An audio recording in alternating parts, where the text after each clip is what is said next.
Hello guys, welcome to channel. आज हम class 12th का केमिस्ट्री चैप्टर नंबर 2 इलेक्ट्रोकेमिस्ट्री का एग्जाम्पल नंबर 2.2 करने जा रहे हैं। Let read the question.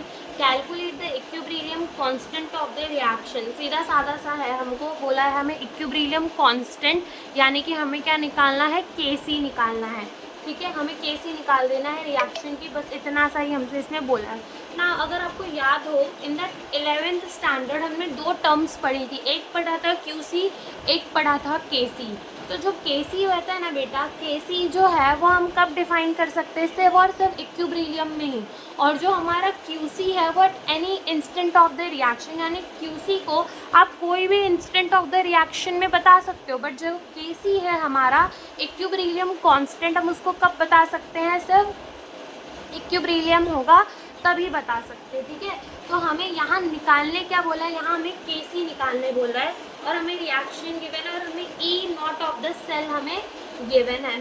तो हमने ई सेल का फॉर्मूला क्या पढ़ा था, ई सेल का फॉर्मूला इसके पहले वाले न्यूमेरिकल में, दैट इज एग्जाम्पल नंबर 2.1 में जो हमने ई सेल का फॉर्मूला मैंने बोला था यही याद रखना, यही बताऊंगी। वो क्या था, ई नॉट सेल माइनस 0.059 अपॉन में एन लॉग क्यूसी, ये बताया था। बट एट इक्विब्रिलियम, जब हमारा इक्विब्रिलियम आता है तो जो ई सेल है ना बेटा वो ज़ीरो हो जाता है, क्यूसी क्या हो जाता है, केसी हो जाता है। ओके, तो ये दो चीज़ें हमारी कब होती है, इक्विब्रिलियम के टाइम होती है। तो यहाँ से जो हमारा ई नॉट सेल आएगा वो क्या आ जाएगा, ई नॉट सेल 0.059 अपॉन में एन लॉग केसी आ जाएगा, आएगा कि नहीं।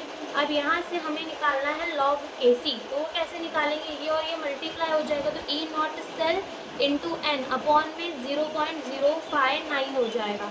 ई नॉट सेल हमें कितना गिवन है क्वेश्चन में, 0.46 into number of the electron gain और लूज कितने हो रहे हैं, 2 अपॉन में 0.059 हो जाएगा। तो लॉग केसी हमारा कितना आएगा, लॉग केसी हमारा आ जाएगा 15.59 आ जाएगा। अब हमें निकालना क्या है, हमें तो निकालना है केसी और आया क्या है, लॉग केसी। तो केसी क्या हो जाएगा, एंटी लॉग ऑफ 15.59। अब एंटी लॉग निकालना भी मैं कैलकुलेटर पे से आपको सिखा देती हूँ। तो देखो हम एंटी लॉग कैसे निकालेंगे, जैसे हमारा नंबर, मैं रफ में ऐसे समझा देती हूँ।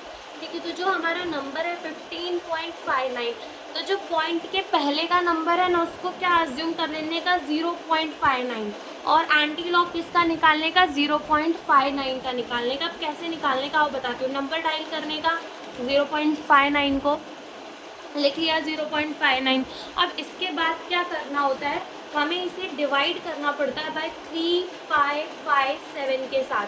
ठीक है, 3557 के साथ डिवाइड कर दिया। अब इसमें कर दो +1, क्या कर दो +1। सबसे पहले क्या किया, नंबर लिखा, क्या लिखा, 0.59 लिखा, देन उसको डिवाइड कर दिया विद 3557 के साथ, देन उसमें क्या कर दिया, +1 कर दिया।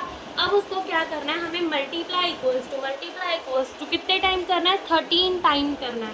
तो ठीक है, तो 1 2 3 4 5 6 7 8 9 10 11 12 एंड 13 टाइम हमने कर लिया। उसके बाद जो आंसर आया वो हम लिख देते। उसके बाद 13 टाइम करने के बाद जो हमारा आया आंसर, वो हमारा क्या आया, वो हमारा आया 3.89 आया। और ये जो नंबर हमने जिसको 0 अज्यूम कर दिया था उसको 10 की पावर में भेज दो, तो 10 की पावर क्या हो जाएगा, 15। तो ये हमारी केसी की वैल्यू आ गई। एग्जाम्पल जो हमें एनसीईआरटी में आंसर गिवन है उसका है 3.92, लेकिन हमारा कितना आ गया है, 3.89 इंटू 10⁻15। तो होप सो आपको एंटी लॉग निकालने के लिए आ गया होगा। सबसे पहले पॉइंट के आगे वाले नंबर को 0 मानना, देन क्या करना है, इस 0.59 को किसी भी नंबर के लिए उसको डिवाइड कर देना बाय 3557 के साथ, देन उसमें +1 करना, देन उसको मल्टीप्लाई इक्वल्स टू करना 13 टाइम, और जिस नंबर को 0 अज्यूम किया उसको 10 की पावर में रख देना। तो जो हमारी एंटी लॉग का आंसर आ जाएगा। तो यही है हमारा आंसर, यही हमसे इस क्वेश्चन में पूछा था। Thank you for watching the video.